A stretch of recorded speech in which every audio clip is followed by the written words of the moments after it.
Salam guru penggerak. Salam bahagia untuk semua sahabat guru di seluruh Indonesia.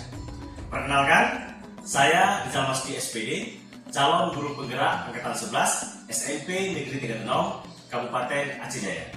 Pada video kali ini, saya akan menunjukkan sebuah video aksi nyata diseminasi budaya positif di SMP Negeri 36.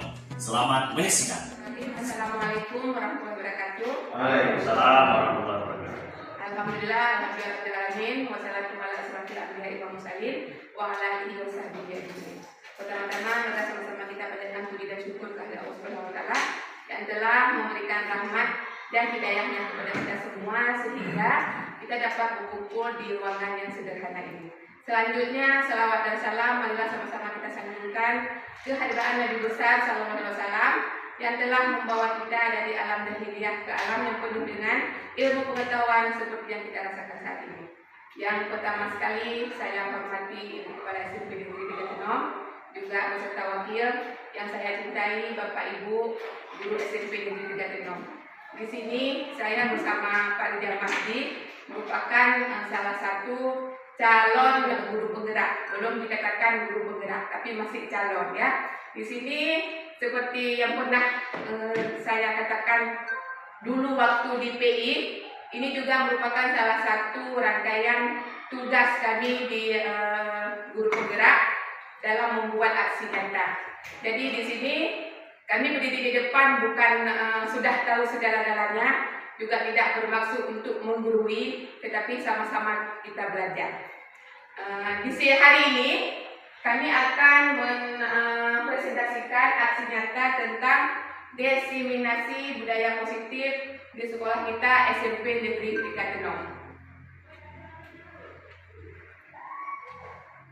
Ini ada calon guru penggerak seperti yang saya katakan tadi. Saya sendiri Mrs. Suryani, kemudian rekan saya Rizal Masdi SPDI. Doakan saja semoga kami berdua ini bisa lulus dengan nilai yang baik dan juga selalu diberi kesehatan dalam mengikuti rangkaian-rangkaian atau langkah-langkah yang memang dituntut di sana. Langsung saja, pada hari ini dalam budaya positif, di sini ada Bapak pendidikan kita, pemikiran Ki Hajar Dewantara atau KHD. Anak didik itu kita yang memiliki korak alam yang selalu ingin merdeka sejak dari kandungan. Kemudian ia menangis jika merasa kehausan hingga jiwa mereka saat ia dewasa. Kemudian juga pendidikan bertujuan untuk menuntun segala kodrat yang ada pada anak-anak agar mereka dapat mencapai keselamatan dan kebahagiaan yang setinggi-tingginya. Itu menurut pemikiran Ki Hajar Dewantara. Kemudian dalam budaya positif ini yang akan dijalankan dengan menerapkan konsep-konsep inti yaitu perubahan paradigma belajar, yang kedua disiplin positif dan nilai-nilai kebajikan, kemudian ada kebutuhan dasar manusia, yang keempat posisi kontrol guru, dan kelima keyakinan kelas, dan keenam segitiga restitusi. Dari keenam rangkaian ini nanti kami berbagi tugas. Ya, yang dari 1 sampai 3 saya sendiri, kemudian akan dilanjutkan oleh rekan saya Bapak Rizal Masdi dari nomor 4 ke 6. Selanjutnya di sini kita lihat pembelajaran dengan paradigma baru, di mana pembelajaran dengan paradigma baru itu merupakan pembelajaran yang dirancang berdasarkan diferensiasi sehingga para peserta didik belajar sesuai kebutuhannya, berdasarkan tahap perkembangan sesuai teori sosiologi modern untuk membentuk profil pelajar Pancasila. Di sini ada 6 profil pelajar Pancasila. Yang pertama beriman, bertakwa kepada Tuhan Yang Maha Esa dan berakhlak mulia, di mana yang kedua kebinekaan global, kemudian mandiri, bernalar kritis, bergotong royong, dan yang terakhir kreatif. Itu dalam pembelajaran dengan paradigma baru. Kemudian selanjutnya pengertian budaya positif. Kita pasti sudah sering mendengar apa itu budaya positif. Budaya positif sesuatu pembiasaan yang bernilai positif, di dalamnya mengandung sejumlah kegiatan yang mampu menumbuhkan karakter murid. Di lingkungan sekolah diharapkan guru dapat bekerja sama dengan rekan sejawat, kemudian berinteraksi secara akrab dengan peserta didik, menerapkan sikap disiplin dan tanggung jawab, serta menjadi teladan bagi peserta didik. Kemudian di lingkungan kelas diharapkan guru dapat membangun budaya positif melalui komunikasi serta adanya kerjasama yang diyakini baik dan positif. Budaya positif tidak akan terbentuk tanpa adanya disiplin positif. Sampai di sini paparan dari saya. Untuk selanjutnya akan dilanjutkan oleh Bapak Rijal Masdi. Kepada Bapak saya persilakan.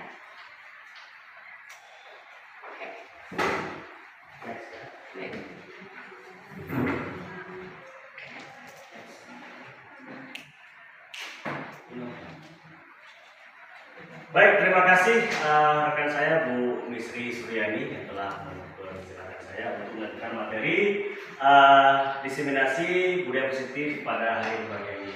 Terima kasih sebelumnya Pak Ibu yang telah menyempatkan waktunya untuk hadir di sini, mempersembahkan diri di sini dalam diseminasi untuk kami calon guru penggerak. Baik, tadi di awal Bu Misri telah menjelaskan tentang teori atau konsep budaya positif, ya. Selanjutnya ini bagian saya yaitu posisi kontrol guru. Ya. Baik, posisi kontrol, ya. Ini merupakan posisi atau keberadaan kita atau letak kita di mana kita menempatkan diri dalam menghadapi siswa. Itu yang dimaksud dengan posisi kontrol. Nah, ada 5 posisi kontrol yang harus diketahui dan dipahami dengan baik oleh seorang guru. Yang pertama yaitu posisi penghukum, yang kedua posisi pembuat merasa bersalah, yang ketiga posisi teman, yang keempat posisi pemantau, dan yang kelima posisi manajer. Dari kelima posisi ini, ya, yang paling baik yaitu posisi manajer. Dan seharusnya memang guru itu berada di posisi manajer. Mengapa demikian? Karena di posisi manajer ini guru bersama dengan murid, ya, berbuat sesuatu, ya, mempersilahkan murid mempertanggungjawabkan perilakunya dan mendukung murid agar dapat menemukan solusi atas permasalahannya.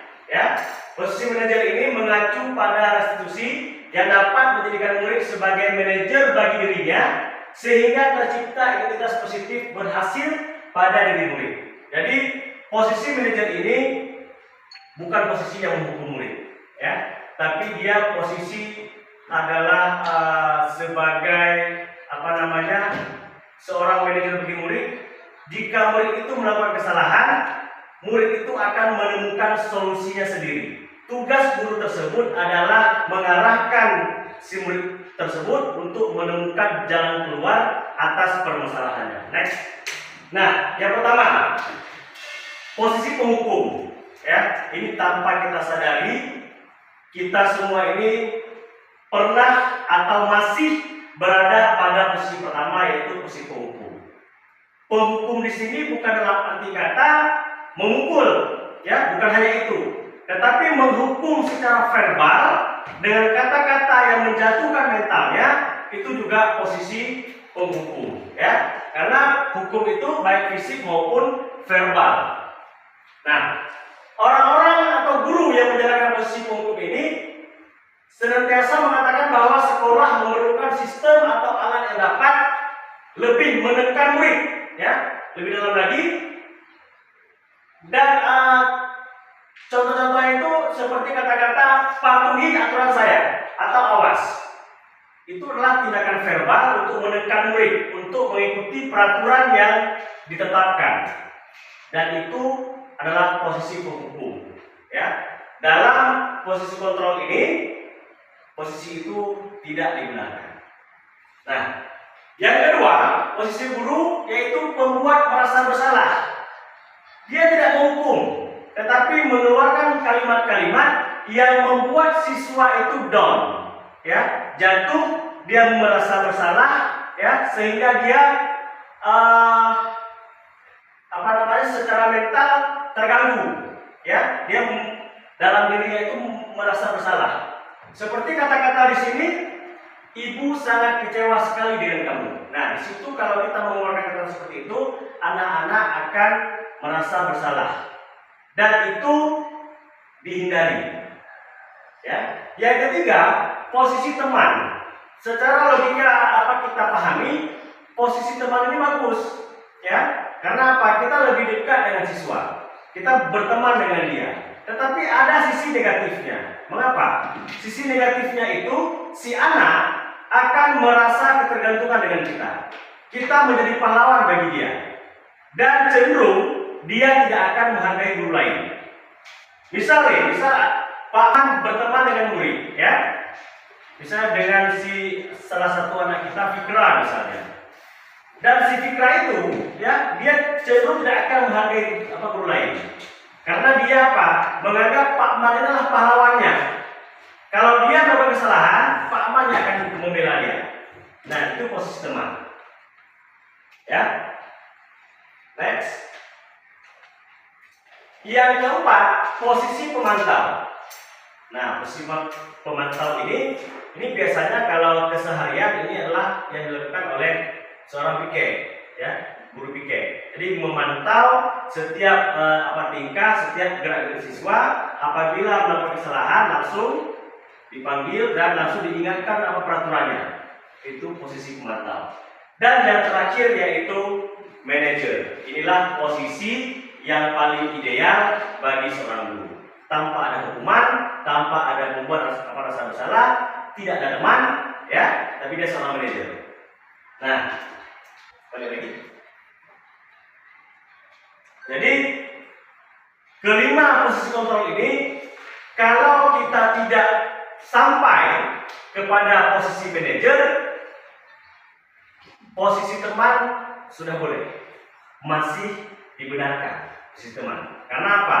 Tujuan kita kan pembelajaran ini berpihak kepada murid. Kalau untuk mudah menjalankan posisi kontrol guru, kita harus membuat yang namanya keyakinan sekolah ataupun keyakinan kelas. Di sebuah keyakinan itu adalah sebuah kesepakatan kita dengan siswa kita. Ya, kalau membuat peraturan itu hanya kita yang membuat, tanpa melibatkan siswa itu sendiri. Artinya siswa harus patuh dengan peraturan yang kita buat. Berbeda dengan keyakinan. Keyakinan kita libatkan siswa. Siswa memilih, ya, apa yang seharusnya dia jalankan, dia yakini, dia sepakati. Artinya apa? Ada pelibatan siswa, keterlibatan siswa dalam membentuk sebuah keyakinan. Baik itu keyakinan sekolah, keyakinan kelas, dan keyakinan guru maupun sendiri. Nah, apa itu keyakinan? Keyakinan merupakan nilai-nilai kebajikan atau prinsip-prinsip yang universal, disepakati secara bersama, ya, lepas dari latar belakang suku, negara, bahasa maupun agama. Ya. Keyakinan ini akan lebih membuat siswa termotivasi dari dalam dirinya atau motivasi secara intrinsik. Karena motivasi itu ada dua, yang pertama intrinsik, yang kedua ekstrinsik. Kalau siswa itu masih menggunakan motivasi ekstrinsik, artinya apa? Itu masih harus ada dorongan dari orang lain, ya. Harus kita suruh dulu, baru dia bergerak. Tapi kalau dia sudah ada motivasi intrinsik dan yang lahir dari dalam dirinya, tanpa kita suruh pun dia akan tergerak sendirinya, ya. Dan tentunya lebih bersemangat. Next. Nah, ciri-ciri keyakinan kelas antara lain bersifat lebih abstrak daripada peraturan yang lebih rinci dan konkret. Yang kedua, berupa pernyataan yang universal yang dibuat dalam bentuk kalimat positif. Apa itu kalimat positif? Kalau ada di peraturan misalnya ada kalimat tidak dibenarkan datang pukul 8. Itu kalimatnya belum positif. Karena masih ada kosakata yang bertentangan ya dalam kalimat itu. Tetapi dalam keyakinan sekolah atau keyakinan kelas ya bisa kita ganti dengan kalimat yang lebih positif, disiplin. Ya, jadi tidak ada kalimat yang menekan siswa, ya, tapi kalimatnya lebih positif. Keyakinan kelas tidak dibuat dalam jumlah banyak sehingga mudah diingat dan dipahami oleh semua warga kelas. Nanti ada contohnya kalimat yang untuk keyakinan kelas. Jadi selanjutnya keyakinan kelas itu merupakan sesuatu yang dapat diterapkan di lingkungan kelas tersebut dan pembuatan keyakinan seperti yang saya sampaikan tadi melibatkan semua warga kelas. Ya, tadi kami bersama Bu Bisri sudah membuat keyakinan kelas di kelas 7. Jadi semua siswa berkontribusi, ya, berkontribusi untuk memberikan masukan atau pendapat dia agar dimasukkan ke dalam sebuah kesepakatan atau keyakinan kelas. Next. Satu lagi, keyakinan kelas itu dapat berubah dari waktu ke waktu. Jadi misalnya untuk semester ini keyakinan kelasnya. Tapi semester depan, ya, karena keyakinannya sudah berubah, bisa jadi bertambah dan tentunya lebih baik lagi. Dalam keyakinan kelas itu atau keyakinan sekolah, guru berperan dalam mewujudkan terbentuknya keyakinan sekolah atau kelas dengan adanya kesepakatan antara guru dan murid. Keyakinan sekolah berupa pernyataan universal yang mudah diingat, dipahami, dan harus dijalankan oleh seluruh warga sekolah. Next. Nah, ini merupakan praktik yang telah kami lakukan bersama Ibu Bisri dalam membuat keyakinan kelas. Jadi di mana di sini siswa ya dengan penuh semangat dia menempelkan pendapatnya yang untuk dirumuskan nantinya menjadi sebuah keyakinan kelas. Ya, ada siswa yang menulis di dalam kelas itu harus ada sopan santun. Terus ada harus saling menghargai, ya. Semua siswa berpendapat dan menyetor, ya. Next. Nah, ini hasilnya. Hasil daripada keterlibatan siswa dalam membuat sebuah kesepakatan. Yang pertama apa? Siswa kelas 7 di SMP 3 kita ini harus menghormati guru. Itu yang pertama. Yang kedua, mereka disiplin. Tepat waktu masuknya, ya. Dan kemudian juga seperti itu. Selanjutnya saling menghargai sesama teman. Ya, tidak ada bully terus merendahkan teman, tidak ada. Mereka saling menghargai.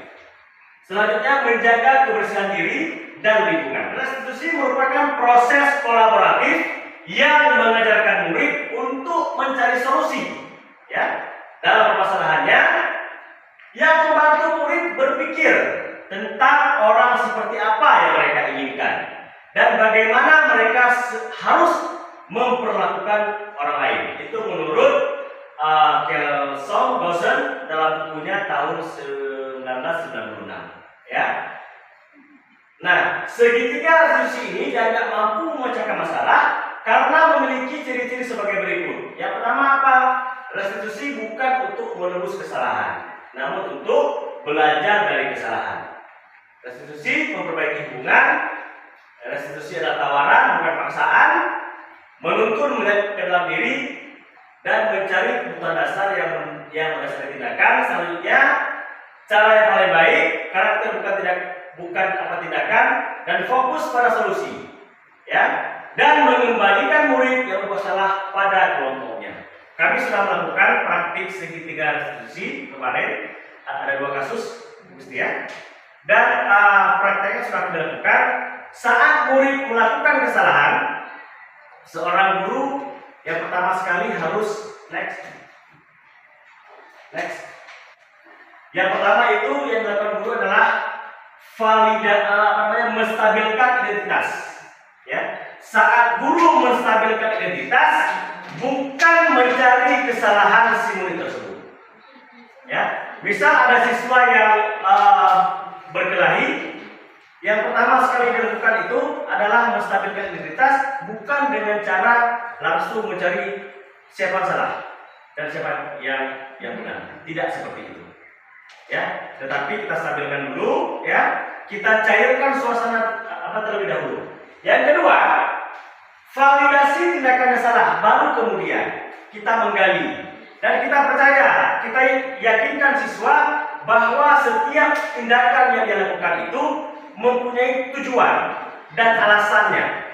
Ya, tidak mungkin orang tiba-tiba datang langsung mukul orang atau langsung katain orang. Pasti ada tujuannya, pasti ada alasannya, dan itu harus dipahami oleh seorang guru. Ya, tidak boleh langsung menghardik atau menjudge seorang murid. Setelah kita validasi dengan yang salah dan murid nanti berpikir bagaimana solusinya, langsung kita tanyakan keyakinannya, keyakinan yang telah disepakati tadi, keyakinan apa yang telah dia lakukan. Nah, seperti itu. Ya, baik Bapak Ibu, sesi saya tadi posisi kontrol, keyakinan kelas dan segitiga restitusi. Sebelum kami mengakhiri destinasi pada hari ini, adakah yang ingin disampaikan oleh Bapak Ibu? Kami persilakan. Ada, silakan. Ya. Terima kasih. Assalamualaikum warahmatullahi wabarakatuh. Waalaikumsalam warahmatullahi wabarakatuh. Ini pernyataan atau pertanyaan? Terserah. Terserah. Terima kasih kepada Ibu Misri dan Pak Rizal Masdi atas paparannya tentang budaya positif. Sangat membantu kami sebagai guru dan membuka mindset baru terhadap siswa yang berkasus selama ini. Selama ini kadang kita lupa membuat kesepakatan kelas yang sering kita sendiri buat langsung menjudge anak-anak. Anak-anak tinggal mengikuti. Iya, dalam hati anak-anak, aduh, susah banget sama ibu itu. Iya. Nah, begitu ya, banyak kali peraturan sama ibu itu. Iya. Itu akibat dari kita yang membuat sendiri, bukan yang membersamai seperti tadi Pak Rizal Masdi jelaskan. Lalu tadi ada yang disiplin positif itu berasal dari diri kita juga sendiri, motivasi internal. Nah, itu memang susah membangun, tapi dari pemaparan dari Ibu Misri tadi, alhamdulillah memotivasi kami sebagai guru, mengetahui juga bahwasanya disiplin positif itu bukan berasal dari lain hal ya, bukan dari jauh-jauh dari sekitar kita, tapi berasal dari diri kita sendiri. Nah, saya ingin bertanya sedikit ya. Ya, boleh. Boleh. Bagaimana ini paling susah motivasi internal ini? Ya. Sering diabaikan, bahkan ya Ya. kita guru-guru. Bagaimana mengembangkan motivasi internal bagi kita sebagai seorang guru? Dan bagaimana kita juga membangun motivasi internal tersebut di dalam diri siswa. Terima kasih. Assalamualaikum. Saya ulang pertanyaannya.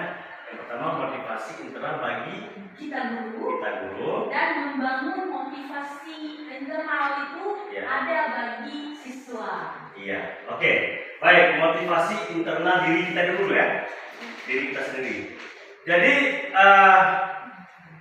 sebenarnya disiplin motivasi internal itu lebih kepada yang pertama sekali adalah kesadaran dan keyakinan kita. Ya. Kesadaran dan keyakinan kita. Jadi kalau kita sadar dengan posisi kita, apa tugas kita, ya, dan kita yakin, ya, dengan tentu setiap kegiatan yang kita lakukan itu tidak harus dengan adanya motivasi eksternal, tidak harus disuruh oleh kepala sekolah, tetapi karena ini menjadi tanggung jawab kita dan ini menjadi tupoksi kita sebagai seorang guru, kita tergerak sendiri, ya. Dan untuk menumbuhkan motivasi internal bagi siswa, yang pertama tadi sesuai dengan yang saya sampaikan, siswa ini harus kita libatkan secara langsung dalam pengambilan sebuah keputusan. di sekolah maupun di kelasnya yang ruang lingkup yang lebih kecil. Mengapa demikian?